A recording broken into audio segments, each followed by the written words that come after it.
Olá, Tiganá, querido professor do Instituto de Humanidades, Artes e Ciências, Milton Santos, é, recém-recebido pela comunidade com muita alegria, né? E recém-premiado também, né? Recebeu recentemente um prêmio muito bom é, em relação ao trabalho produzido no doutorado, não é isso, Tiganá? E Isso. então, vamos hoje conversar sobre o pensamento do filósofo Foucault. Então, fale-nos um pouco de você, do seu encontro com Foucault e do pensamento dele para a gente que está estudando filosofia africana, né? Olá, eu quero agradecer imensamente aqui ao querido colega, o professor Ivan, por esse honroso convite, né, para que estejamos aqui, enfim, em contato, ainda que virtual, né? Espero que sanemos essa falta de contato presencial propriamente dentro em breve, né? O mais breve possível. Enfim, é um enorme prazer. É, de fato, ah, ah, o pensador Bonseki Fukuyama, ele chega primeiro ao meu campo de percepção, né, por meio da saudosíssima professora Valdina Pinto, conhecida na Bahia, né, e além, como Macota Valdina, e porque tratava-se, enfim, da pessoa com quem Foucault estabeleceu uma interlocução importante no Brasil, né? Então foi quando eu primeiro ouvi falar desse pensador tão relevante, pensador contemporâneo, naturalmente, né? E, enfim, depois nos meus estudos, investigações, quer dizer, quando eu entrei efetivamente na pós-graduação na Universidade de São Paulo, é, entrei por meio de um projeto, né, que girava em torno justamente do pensamento traduzido e articulado por Foucault, né, justamente advindo de um certo pluriverso banto, né, notadamente aquele ali justamente situado entre os chamados Bakongo, né, que tem uma influência, uma importância constitutiva do que a gente pode chamar, grosso modo, de cultura brasileira, né? Também de outras culturas na diáspora, né? A importância, a gente pode destacar a importância dos Bakongo, por exemplo, em Cuba, né? No norte do Haiti, enfim. Então, cheguei com um projeto para pós-graduação que girava em torno de uma publicação de Foucault, um livro que se chama Cosmologia Africana dos Bantu-Congo, né, Princípios de Vida e Vivência, que eu acabei por traduzir integralmente. E justamente toda essa tradução fez parte também da tese, né? Não como um anexo, né? Mas como um mais velho que falava antes de mim, né? E, portanto, essa obra compunha a primeira parte da tese, né? Então, a primeira parte da tese é justamente essa fala, essas trilhas já testemunhadas por quem veio antes de mim, e depois a tese acabou por se dividir em outros 4 capítulos, né? E aí era então a fala do mais novo em relação à fala do mais velho, né? Também adicionei a tese uma entrevista justamente com a Macota Valdina, por ter sido essa interlocutora tão importante, né? Fiz essa entrevista justamente no ano anterior à sua morte. Então, há todos esses significados aí em torno da pesquisa, não é? E dos fatos que são entremeados aí também atravessados, né? Por coisas que, enfim, nas quais a gente pensa e coisas nas quais a gente não pensa, né? É, Na verdade, a princípio, a ideia com essa obra de Foucault era tratar justamente das sentenças proverbiais, o que eu chamo de sentenças proverbiais, justamente para distinguir um pouco do entendimento mais ocidental quanto aos provérbios, né? Enfim, que não tem o mesmo lugar filosófico, literário, jurídico, né, que tem em civilizações e cosmologias negro-africanas, né? Mas depois acabei por traduzir o livro integralmente além de estabelecer uma comunicação, né, de pensamento com as sentenças proverbiais trazidas pelos Bantu Congo, por intermediação do próprio Bunseki Fukiau, enfim, acabei por me comunicar também com outras esferas, outros aspectos relevantes trazidos pelo pensador, né? Mas Bunseki Fukiau, ou Kimbwandende Bunseki Fukiau, né? É um pensador nascido em 1934, na atual República Democrática do Congo, ou Congo-Kinshasa, né?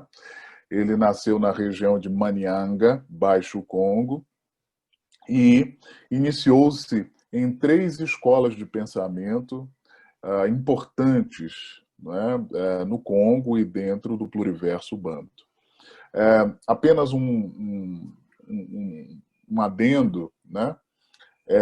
Gosto sempre de fazê-lo quando, enfim, falo de pluriverso banto, que, a rigor, a princípio, dizer banto, né, trata-se de se referir a uma classificação linguística, né? Uma classificação linguística que data mais oficialmente do século XIX, né? Uma classificação atribuída ao linguista Blick, mais ou menos ali em 1860, 1862, e que depois acaba por ganhar uma outra dimensão, né, extralinguística. Mas, a princípio, trata-se de uma classificação linguística que justamente advém da comparação entre línguas que teriam similitudes, não é? Ali entre Moçambique, Angola, não é? Enfim, regiões da África Austral, e notadamente no que diz respeito a termos que fazem referência a uma certa ideia de pessoa, né? Então, entre mutu, muntu, ato, vato, e, via de regra, nas línguas banto, as formas plurais se dão por prefixação, né? Então, dizer muito como pessoa, né, é também assumir que o seu plural é bantu, pessoas ou povo, né? Então, daí vem essa classificação linguística que hoje deve compreender cerca de 600, com variações, 600 civilizações no continente africano, né? Então, dito isso, voltemos então para uma certa ideia de pensamento ou cosmologia banto, né? Maravilhoso esse contexto que você apresentou, já para a gente situar realmente o pensamento dele, né? Nesse pluriverso, nessa diversidade étnica, né? Que o pluriverso banto comporta, né? Muito bom. Sim, sim, sim. E que tem ressonâncias na diáspora negra importantes, né? Enfim, notadamente no Brasil, né? A influência das línguas banto no léxico corrente no Brasil. Quer dizer, nós falamos aqui uma série de palavras que têm origem em línguas banto, como, sobretudo, Kikongo, Kimbundo, Umbundo, né? E das quais não nos damos conta, né? Enfim, é uma influência enorme também nas manifestações das culturas populares e por aí vai, né? Não à toa, eu quis de fato trazer o Foucault traduzido para a língua cultura luso-brasileira, né? E compartilhar o seu pensar, que também é tão nosso, né? Enfim. E o Bonsek Foucault, ele, tendo se iniciado nessas três escolas de pensamento, né? A saber, Kimba ou Kinkimba, né? Kimpasse e Lemba, né? Essa última tem um grande vigor, por sinal, na diáspora negra, na outra margem do Atlântico, né, do lado de cá, sobretudo nas religiões de matrizes africanas, por exemplo, nas práticas de espiritualidade, né, afro-cubanas, né? Enfim, no norte do Haiti também. Ah, e foi também uma grande escola, uma grande instituição de regulação social, né, importante na África Equatorial. Tá? Tendo saído mais ou menos com 30 anos, né, do Congo,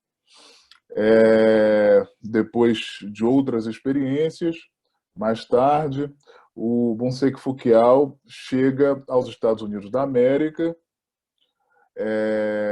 onde passa a viver o resto de sua vida, né? Ele vem a falecer antes de completar 80 anos, mais ou menos com 79 anos, né? Ele nasceu em 34 e faleceu em 2013. E nos Estados Unidos ele inicia-se em outras escolas de pensamento, dessa vez ocidentais, né? Como as pessoas que ingressam nas universidades ali, justamente alicerçadas em pensares ocidentais, também fazem, né? Foi o que ele fez, e enveredou-se por áreas, né, distintas, entre a biblioteconomia, a educação e a antropologia, né? Doutorou-se em educação e exerceu um trabalho também importante nos presídios nos Estados Unidos, né?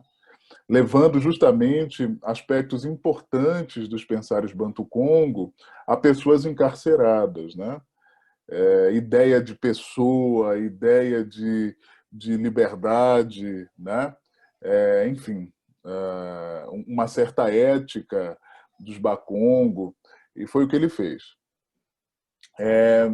Em 1980, uma compilação de uma série de conferências que ele chegou a fazer, né, na e para a Universidade de Yale, nos Estados Unidos. Essa compilação tornou-se um livro que se chamava, na altura, O Livro Africano Sem Título, né? E depois esse livro veio a se tornar justamente o livro que traduzi, né? A Cosmologia Africana nos Bantu-Congo, Princípios de Vida e Vivência, que ele publicou em inglês, escreveu em inglês, né? Mas, ao mesmo tempo, esse livro vinha de uma outra grande obra que se encontra inédita, mas cujos manuscritos tenho aqui à mão, que é, enfim, um conjunto de reflexões de mais de 400 páginas, pelo menos foi esse conjunto que chegou aqui à minha mão, que se chama Macuco Matato, né? Fundamentos Macuco Matato na língua Kikongo, né? A língua dos Bakongo, fundamentos culturais Banto entre os Congo, né? E justamente estou um pouco no trabalho de tradução, pouco a pouco, né? desses manuscritos. Muito Mas, interessante, Tiganago. né? Isso aí, inclusive, junto com os estudos que estão sendo feitos de Iorubá, da tradição Iorubá, para o Brasil hoje, é a gente se reapropriar das raízes, das nossas matrizes culturais que nos constituem como brasileiros de forma mais autêntica, né? Juntando indígenas e africanas. Eu sinto que a gente se reapropriar do que somos para nos reinventarmos no momento mais crucial da nossa história. Acho que esse trabalho que você está fazendo é muito, muito importante para a gente, para os brasileiros especialmente, né? Puxa vida, eu lhe agradeço muito, Ivan, porque, de fato, eu sinto fortemente essa necessidade de partilhar esse pensar, né? Enfim, com as pessoas aqui nascidas e que vivem no Brasil e que vivem em outras instâncias também da diáspora. E Fouquial justamente tem esse lugar de articulação entre aspectos importantes do pensar Banto-Congo, né? E diferentemente, por exemplo, de um Placide Tempels, que tem a sua contribuição no sentido de, pela primeira vez, né, uma voz europeia admitir, ainda que com questões controversas, etc., mas admitir a existência de uma filosofia africana, né, especificamente, né, por meio da filosofia Banto. O livro do Tempels, justamente, traduzido para o francês em 45, né, ali. Em 44, ele o havia escrito em holandês e tal. Em 45, essa publicação, essa tradução para o francês. Mas aqui o que temos é um pensador que se iniciou em escolas de pensamento banto, né? Importantes escolas de pensamento, e estabelece essa articulação também com cosmologias e linguagens ocidentais, né? Eu acho que aí a gente tem justamente outras direções e outras linhas de força em jogo, né? Enfim, o Fouquial traz, acho que pela primeira vez, pelo menos que se saiba, uma sistematização importante e uma leitura complexificada, não é? Justamente da cosmologia dos Banto-Congo, né? E nesse sentido, ele estabelece um diálogo filosófico entre os Bakongo e os Banto, né? Entre os Banto e o continente africano, né? E entre o continente africano e justamente as outras esferas culturais de linguagem e pensamento mundo afora, né? Na verdade, acontecem essas articulações aí no pensar de Fouquial, né? E ele, por exemplo, nos traz, por meio do cosmograma dos Bakongo, né? Justamente porque tem um formato aí seminal de uma cruz, né? Mas uma cruz absolutamente anterior à cruz cristã. A gente está falando de uma civilização muito mais antiga, né? E nessa cruz, justamente, ou nessa encruzilhada, né? Que em Kikongo se diz Mpambuanzila, né? Pambuanzila. Mpambuanzila é encruzilhada, cuja Sim. corruptela dá justamente no termo Pombagira, né? E como em Quimbundo é Pambo, Pambuangila, né? Porque são línguas irmãs, Kikongo e Quimbundo, né? Uhum. Mas essa encruzilhada, justamente, as suas quatro pontas, ela ainda tem outros desdobramentos, né? Na sua figuração, na sua hermenêutica, né? Mas as suas quatro pontas, justamente, designam quatro estágios de ser, quatro estágios ontológicos, né, no fundo. Aquilo que não se dá a perceber ou a ver, né, aquilo que se situa justamente no que os bakongos chamam de piu ou indobe, ou seja, matéria escura, né, o que desponta, e o que está, antes de chegar ao que desponta, o que está encoberto, né, na matéria escura, com todas as possibilidades de florescimento poético, né, justamente encontra-se no estágio que os bakongos chamam de mussone, né? Mussone, que vem do radical verbal sona, registrar, gravar. Depois, o que desponta encontra-se no estágio kala, que em Kikongo é literalmente ser, mas ser verbal, não ser substantivo. Ser verbal, a ação de ser, né? Ou o fato de ser, né? Ou também residir, né? Morar, ou viver, kala, né? Depois, o zênite, o cume, o momento mais profícuo de alguma coisa, de algum sentimento, de alguma entidade, né? Apogeu. O apogeu, justamente está em Tukula, que é que vem do radical kula, né? Que em Kikongo significa amadurecer, desenvolver-se, né?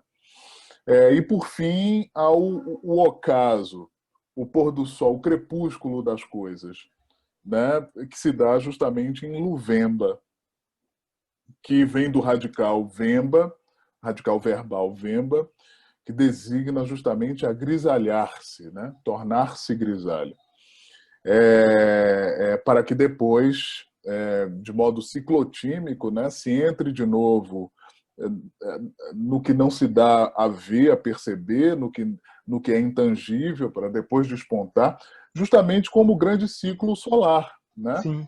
As quatro etapas de um ciclo, as estações do ano, As as estações fases da do ano, lua, as fases da lua, os turnos do exatamente. dia, né? Os ciclos mais importantes para a vida no planeta, Sol, Lua, Terra, todos configurados num diagrama, né? Exatamente, exatamente. Curiosamente, há cores que se relacionam com esses estágios ontológicos, né? Então, o Mussone é justamente essa fase do intangível e do insondável, né? Se faz representar pela cor amarela. E o Kala, o que desponta, né, para a nossa percepção, se faz representar pelo preto, pela cor preta. Depois, o cume, o apogeu das coisas, pela cor vermelha, né? E Luvemba, o pôr do sol das coisas, pela cor branca, né? O interessante é a gente pensar que esse estágio abrigado pela matéria escura, esse estágio insondável, se fazendo representar pela cor amarela, a meu ver, é como se esse sol que vai dar a despontar em Kala, né? Esse sol já estivesse na sua integridade no que a gente não pode ver, ou perceber ou sentir, né? E quando ele desponta, e esse despontar, Carla, se faz representar pela cor preta, é como se o sol levasse a matéria escura consigo, para o que a gente pode perceber. Ou seja, o que a gente não tangencia está repleto de sol, e o que a gente tangencia está repleto de mistério também. Né? Uhum. Então, bom, dentro desse cosmograma, quer dizer, do seu centro, em geral, a presentificação, a inscrição de uma grande espiral, né? Há outros aspectos depreendidos dessa figuração filosófica, né? E essa espiral códia ou engongo, né? É uma espiral que representa determinados regimes de historicidade e uma certa vivência de temporalidades, né? Como se a existência fosse justamente uma bobina, né? Desencadeada aí pelos fatos, pela própria experiência, pelo que se dá, né? Por sorver a horizontalidade do mundo, né? Enfim. E Foucault é esse pensador que traz tudo isso. Claro que eu também sou um tradutor de Foucault e do pensar Banto-Congo, né? Assim como ele é um tradutor do pensar a partir do qual ele se formou, né? Até porque as coletividades nos atravessam, né? Ao tempo em que a gente também se inscreve no mundo com as nossas singularidades, né? Eu acho que é sempre essa conversa entre uma inscrição de singularidade em coletividades que atravessam, né? E ele traz tudo isso, traz as sentenças proverbiais, que, como eu dizia, que engana, né? Sentenças proverbiais que ocupam um lugar de centralidade, não só no pensar Banto-Congo, eu arriscaria dizer, pelo menos em todas as cosmologias negro-africanas que eu conheço, né? E justamente que engana, que são sentenças proverbiais, designa também filosofia, né? Em Kikongo. Enfim, tem força de lei, pode versar sobre experiências científicas e por aí vai, né? Também, além disso, a gente pode pensar justamente em como os Bantu-Congo versavam sobre a ideia de comunidade, né? Que é algo também absolutamente importante, central, como é central na filosofia Ubuntu, né?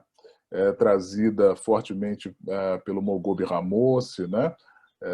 Da África do Sul, justamente o Ubuntu, que vem de uma língua banto, né? E guarda esse radical intu, que em Kikongo designa cabeça, mas a gente acho que não deveria interpretar somente como essa cabeça fisiológica, né? Mas cabeça como força autônoma, e que evidentemente não se restringe ao universo antropocêntrico, né? E esse Intu, segundo o Ramose da filosofia Ubuntu, é algo quase que equivalente a ser, né? E eu falei disso por conta da importância da comunidade para esse pensar da filosofia Ubuntu, né?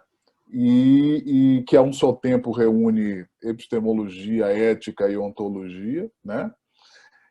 E a importância da comunidade para o pensamento trazido por Foucault, em cujo livro, justamente Cosmologia Africana dos Banto-Congo, há uma presença de sentenças proverbiais basicamente centradas numa certa ideia expandida, complexificada de comunidade, Kanda, né?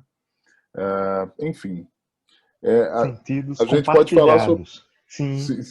E nisso que você está trazendo, Tigana, há uma importância muito grande para um debate muito presente no Brasil contemporâneo, que é justamente a resistência a processos opressores, como a gente está vivendo, que nos coloca frente à necessidade de estratégias, né? E aí, no movimento popular, sobretudo ligado aos movimentos negros, surge a estratégia do aquilombamento como um processo de coletivização que resgata esse sentido comunitário, né, da existência e que resgata a possibilidade da gente se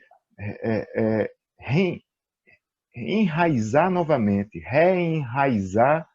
reenraizarmos, né, ontologicamente nossa existência num processo comunitário que vai resgatar, recuperar sentidos originários como esse relativo ao tempo, né? A relação com o tempo que é cíclico, que possui suas fases, né? E que a gente pode compreendê-las a partir de um olhar de sabedoria ancestral, recuperado a partir de tradição oral e atualizado no seu sentido filosófico. Então, eu vejo que um pensador como esse é um alimento de primeira qualidade para um aquilombamento, né? Quer dizer, um aquilombamento que se busca recuperar o seu enraizamento ontológico na relação com o tempo, já pode compreender a temporalidade nesse ciclo de sabedoria, né? De compreensão de fases, do que é próprio de cada uma delas, né? Então é muito rico isso, sobretudo para quem está situado nesse campo que, digamos, seria o campo da sociedade oprimida, depois de séculos de colonização e de escravidão. Então, toda essa herança colonial hoje permitindo novas formas de opressão, neofascismo, né, conjugado de forma imprevista com o neoliberalismo, quer dizer, essas formas ocidentais que o capitalismo produziu para a opressão de povos, né? Então, um povo se aquilombar é recuperar o seu sentido próprio de existência. E acho que essa contribuição do Foucault é muito valiosa. Eu concordo plenamente com você, Ivan. Sobretudo, bom, não à toa, a palavra quilombo tem origem banto, né? Tanto no Quimbundo quanto no Kikongo, designa assentamento fortificado, né? E já se tratava de uma prática presente no continente africano. Os Imbangala, por exemplo, né, que são uma civilização banto importante, são reconhecidos pela prática do aquilombamento, né? E de modo que aqui no Brasil, desde sempre, essa ideia vivida no corpo, não é? De justamente fortalecer nesse mesmo corpo, né? Tão coletivo quanto individual, uma vivência de comunidade, ou seja, o fortalecimento do estômago comum, né? É algo absolutamente, ao que parece, inegociável, né? Os estudos, enfim, de uma autora como a Beatriz Nascimento em torno dos quilombos, né? E no seu sentido o mais expandido possível também, estudos dessa ordem contribuem enormemente também para o entendimento, em alguma medida, das poéticas trazidas, enunciadas, né? Enfim, pelos regimes de aquilombamento, né? E sem dúvida, quer dizer, isso que é o que você está trazendo, né? Clóvis Moura também, né? Com o Outro Clóvis Moura, o Abdias Nascimento, né? Dias. Mas é interessante pensar naquilo que Milton Santos chamava, sobretudo em contraposição, quer ao colonialismo e colonialidade, né? Quer justamente ao capital global, né? O que ele chamava de solidariedade dos de baixo, né? No fundo, é algo que, enfim, antes de essas pessoas ocuparem esse lugar absolutamente assimétrico, cruel e injusto dos de baixo, né? Numa configuração, numa conjuntura que combina opressões, né? Essas pessoas já viviam, muitas delas, né? Em seus registros ancestrais, né? Já viviam a importância da comunidade, que, em larga medida, é algo mais complexo, né? Enfim, a comunidade não se restringe a uma ideia de consanguineidade, né? E nem mesmo, se quisermos, né, se formos mais além, a uma certa ideia cultural unívoca, né? E necessariamente a comunidade não é constituída tão somente por pessoas no seu centro, né? Então, a comunidade inclui quem viveu, né? E, como dizem os Bakongo, fez história, portanto, ancestralizou-se, né?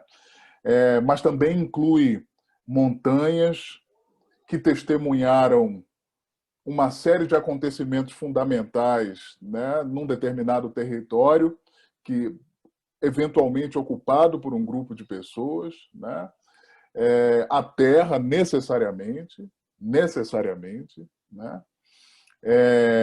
E aí, nesse sentido, há a junção de uma certa ideia de terra e de território, de modo que a desterritorialização é algo que não cabe para esse pensar, como não cabe em muitas instâncias de pensares ameríndios, né? Porque aqui o território não guarda em si uma ideia de privatização, de propriedade de terra, né? Ou de propriedade de um tipo, de um conjunto de acontecimentos, né? De um tipo de cultivo existencial, né? Então, a gente tem aí as pessoas que morreram, as pessoas presentes, as entidades da natureza, do mundo natureza, né? Enfim, o que se chama no Ocidente de instrumentos musicais, que, a depender da sua performance, evidentemente são mais do que um meio para acontecer alguma coisa, né? São partícipes dos acontecimentos, né? As ideias, os sonhos, as filosofias, as artes, né? Tudo isso perfila uma comunidade. E, inclusive, o contato também com outras comunidades, com outras culturas, já que somos, segundo os Bantu Congo, sistêmicos, né? Dizem os Bakongo, o ser humano, né, é um sistema de sistemas. Muntu e Kimpa, que abimpa. Kimpa é sistema, né? muito pessoa, né? A pessoa é sistema de sistemas. E as relações são intersistêmicas. Uma pessoa em si já é uma comunidade, portanto. Né? Uma comunidade que se relaciona com outras comunidades, que se vão relacionando com outras comunidades até, enfim, até o que não se sabe. Né? Até a comunidade do desconhecido. Muito bom, excelente, e penso que a partir dessa cosmovisão é possível se situar na existência numa perspectiva de compreensão ampla e profunda, né? E que a partir disso e de toda a tradição de pensamento e de formas orais de expressão desse pensamento, que a gente pôde incorporar como brasileiros, quer dizer, nos constituir, né? Então, penso que estamos, de certo modo, abrindo caminhos para a continuidade de um processo de uma resistência que é uma resistência que vem desse saber ancestral e que agora se defronta com novos desafios, né? E que é uma reconexão com a natureza através de uma cosmologia, através de recuperação dessa memória histórica, oral e que agora, em suas versões escritas, vão compondo uma literatura possível também pela forma escrita, né, para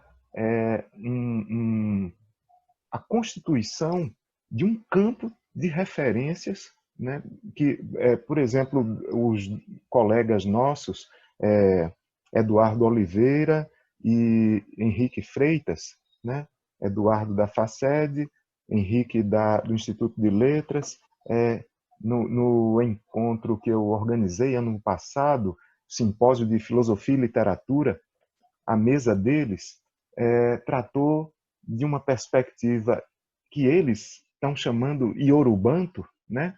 E que trazia o cosmograma Bakongo junto com um saber iorubá e, de certo modo, criava para nós brasileiros caminhos novos, né, que são antigos e que agora renovam o nosso caminhar em meio a um pensamento contemporâneo, né, que se depara com tudo isso que a globalização dos de cima vem, né, há tanto tempo impondo a nós, digamos que estamos resistindo junto com os de baixo.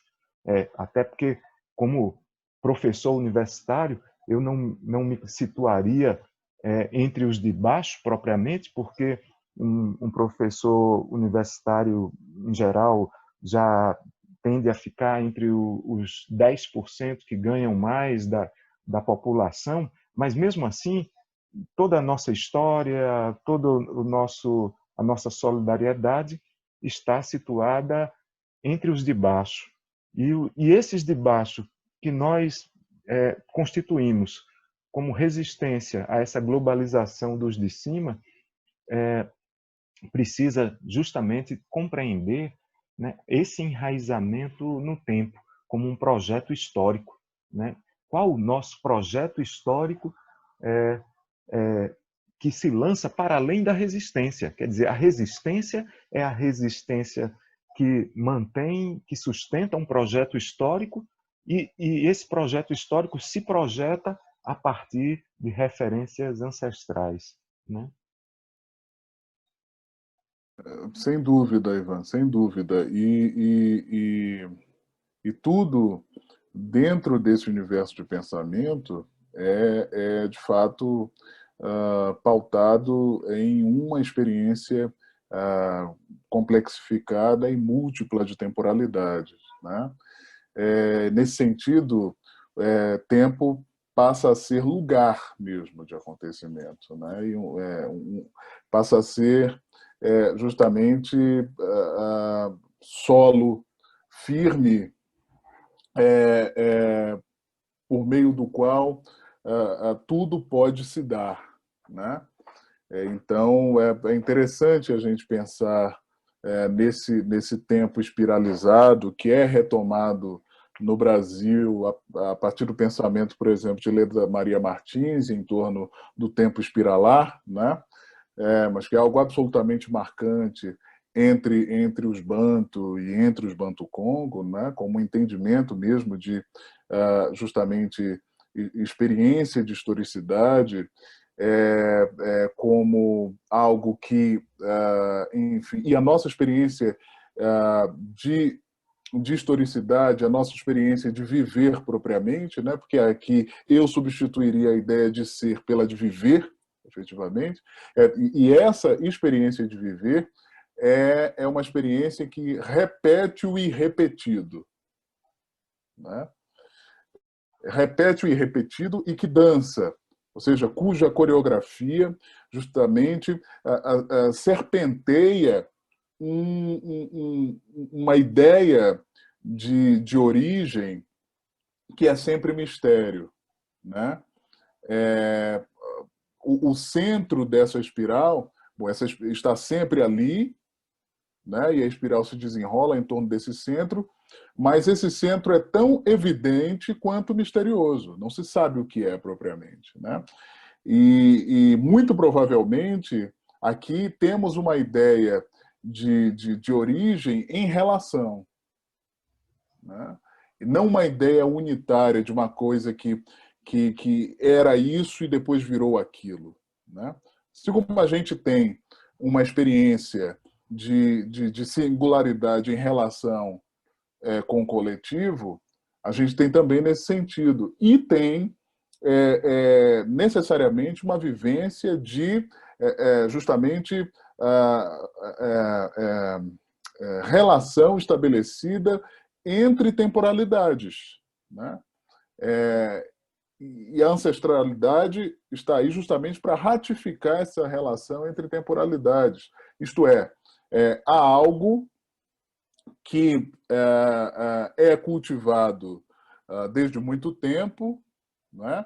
E que foi frequentado por outros corpos, outros pés, né? Outras ideias, outras enunciações, mas que pode ser ativado hoje, né?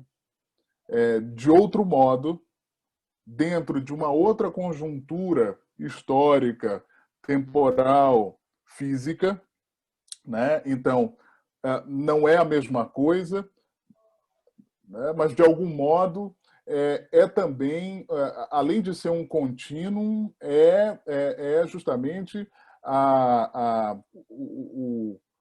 o alargamento desse cultivo que já acontecia antes. Ou seja, de algum modo, é também a repetição do irrepetido, né? Uma série de ritos que, de algum modo, se repetem, mas que giram em torno, né, de um conteúdo que se desconhece, né? E que não pertence, se quisermos, a tempo algum. Muito Então, interessante, inclusive, né? porque aí, quando eu vejo na tradição iorubá, há alguns elementos que se aproximam dessa compreensão cosmológica Bakongo, né, de uma epistemologia que pensa essa relação com o mistério sempre presente na produção do conhecimento. É uma dinâmica, é um Sim, processo de avanço e de retomada, né? O mistério levando ao conhecimento, o conhecimento levando novamente a um mistério. E nesse sentido, como é que você vê esse diálogo intercultural entre as tradições Banto e Iorubá como possibilidade, digamos, para a gente aqui no Brasil, digamos, reunir essas nossas, esses nossos vínculos históricos de sustentação, né, a partir dessas matrizes. Como algo absolutamente fundamental. Absolutamente fundamental. A meu ver, não há outra forma para nos sustentarmos aqui, né? E em todas as instâncias, né? Inclusive indo-se ao encontro de pensares indígenas, né? Enfim, na sua multiplicidade, na sua complexidade, etc. Os movimentos e construções diaspóricos, né, compreenderam isso de modo realmente, se é que se pode dizer assim, elevado, né?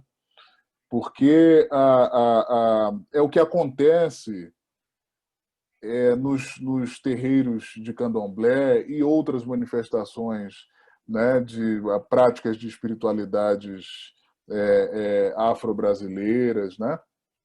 É o que acontece em manifestações de culturas populares, né? É justamente o aporte e a continuidade reescrita, muitas vezes, de textualidades existenciais já experimentadas em distintos territórios negro-africanos, né? E aqui, justamente num entrecruzamento que torna, evidentemente, as esteiras, né, mais fortes, né? Em tranças que tornam as esteiras muito mais fortes, né? Foi isso que efetivamente aconteceu, né? E que já acontecia de algum modo no continente africano propriamente, né? Justamente as éticas, né? E aí que se amalgamam sim com epistemologias, com estéticas e com ontologias, né? Não são nada estranhas, muito pelo contrário, para práticas diversas presentes no continente africano, né? E isso, de algum modo, é sim inscrito na diáspora de modo realmente pulsante, vivo, né? E foi isso necessariamente que fez com que os corpos pudessem viver agora cosmologias afrodiaspóricas, né?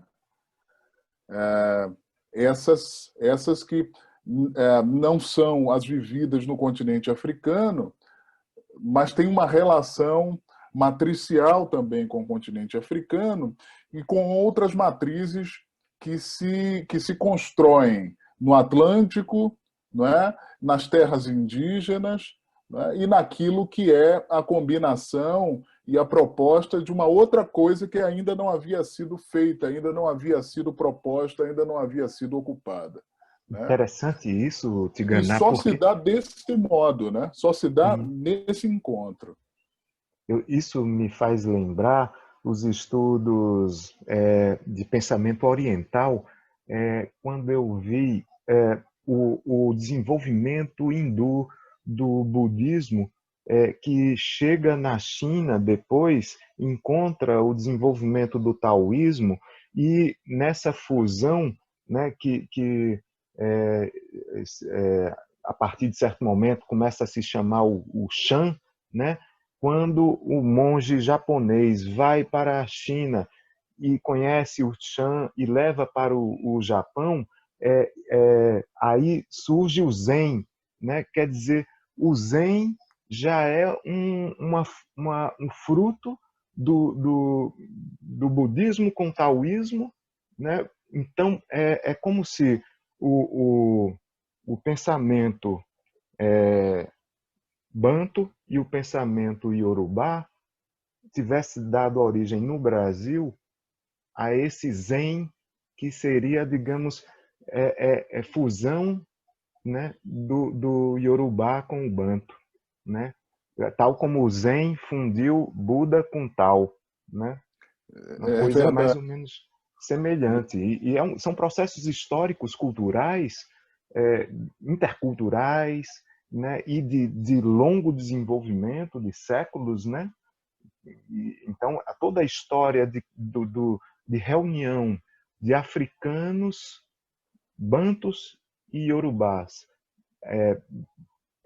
trazidos para o Brasil, e aqui convivendo, e aqui formando quilombos, e aqui resistindo até hoje, é uma história muito forte e é o momento realmente da gente retomar o vigor dessa história. E acho que um pensador como Foucault como dizia o Oswald de Andrade da antropofagia, é carne de primeira, assim, é uma carne que a gente precisa, né, devorar o quanto antes.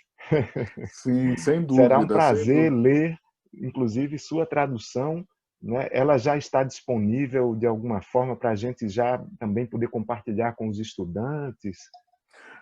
Por favor, com o maior prazer, ela está, por hora, presente na minha tese mesmo, que está Certo, disponível no repositório da USP, as pessoas ótimo, podem pronto. acessar tranquilamente, né? Uma tese É, premiada. pois é, pela Associação Nacional, né, de Pesquisa e Pós-Graduação em Letras e Linguística e tal, fico muito feliz por se tratar justamente de uma pesquisa que gira em torno desses nossos saberes, né, que foram subalternizados, que estiveram aí alijados da possibilidade de se fazer epistemologia, né? E então a minha alegria se deve justamente a isso, basicamente. E, como eu dizia, a primeira parte da tese é justamente a tradução integral do livro de Foucault, né? E por hora é possível, enfim, lê-lo por intermédio da tese. A segunda parte delas é justamente o diálogo de outra ordem, né, com o que foi dito, como eu dizia antes, né, pelo mais velho, né? Enfim, como se diz em Angola, pelo Cota Foucault, ou mais ainda pelo Tata Foucault, né? Tata quer dizer pai ou senhor, né? Certo. Enfim, então é isso. É absolutamente fácil ter acesso, uma vez se tendo acesso à internet, né? Enfim, que não tem a capilaridade que deveria ter, né? Como, enfim, mas essa é uma longa conversa, É, é, né? Da falta de acesso justamente ao que se deve ter acesso sim. para, né? A coisa pública, né? E essa coisa pública são muitas coisas, né? Mas para quem pode ter acesso à internet é também fácil aceder à tese, ao texto integral e ao texto de Foucault traduzido. Ótimo. Tigana, eu me distraí. A conversa estava tão boa que o tempo ultrapassou aquela projeção inicial nossa, né? Mas acredito que foi dentro do ritmo da calunga, né? Do ritmo cosmológico mesmo, né? Bacongo. Então, eu estou muito satisfeito, agradeço em nome do nosso doutorado em difusão do conhecimento, né, que está tendo essa oportunidade de receber a sua contribuição para o componente curricular Filosofia Contemporânea, Perspectivas Africanas e Latino-Americanas, né? Então, é uma ótima contribuição. Espero que a gente possa dar visibilidade que merece também, para além de uma turma de doutorado, porque foi muito rica. Eu acho que muita gente merece ter acesso ao que você apresentou e trouxe para a gente nesse tempo. Sobretudo, para estimular uma leitura como essa, né? Que por enquanto a gente tem acesso através da sua tese, e sendo uma tese premiada, aí dá mais água na boca para devorarmos, né? Então, vamos sim buscar aproveitar ao máximo toda essa contribuição que você trouxe e dessa forma finalizo agradecendo por hoje esse primeiro encontro. Poxa, Ivan, eu lhe agradeço imensamente. Para mim, realmente foi uma honra enfim, estivéssemos aqui juntos, né? E é também uma enorme alegria poder compartilhar essa conversa, né, com as e os alunos do doutorado. Quero agradecer mesmo imensamente por essa oportunidade, que tenhamos outros encontros, né? Que façamos mais coisas, justamente nesse contrariando o desencantamento desses tempos adversos, né?